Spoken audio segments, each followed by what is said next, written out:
అందరికీ నమస్కారం. Welcome to my channel. నా పేరు భానుమతి. నా ఛానల్ పేరు భానుమతి మహేష్. ఈరోజు రెసిపీ పన్నీర్ కర్రీ ఎలా తయారు చేసుకుందామో చూద్దామండి. పన్నీర్ మంచిగా కట్ చేసి వేయించి పెట్టుకోండి. బటర్ ఉంటే బటర్తో వేయించుకోండి. నా దగ్గర అయితే ఈరోజు బటర్ లేదు కాబట్టి నేను ఆయిల్లోనే వేపుకున్నాను.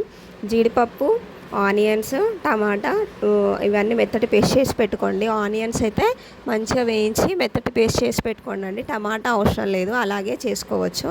ఇంకా ఆయిల్ వేడెక్కిన తర్వాత హోల్ గరం మసాలా, కొత్తిమీర, పుదీనా, పసుపు ఇవన్నీ వేసి మంచిగా వేయించుకోండి. దాని తర్వాత టమాటా వేసి కొంచెంసేపు ఉడకనివ్వండి. దాని తర్వాత జీడిపప్పు పేస్ట్, ఇంకా ఆనియన్ పేస్ట్ వేసి ఉప్పు, కారం, పసుపు వేసి తగినన్ని వాటర్ పోసుకొని ఉడికియండి.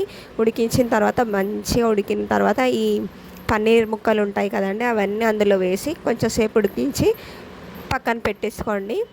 చపాతీతో కానీ ఇంకా పూరితో కానీ తిన్నారంటే చాలా బాగుంటుందండి. వీడియో నచ్చినట్లయితే కామెంట్ చేయండి, అలాగే లైక్ చేయండి, సబ్స్క్రైబ్ చేసుకోవడం మర్చిపోకండి. బాయ్ మరి.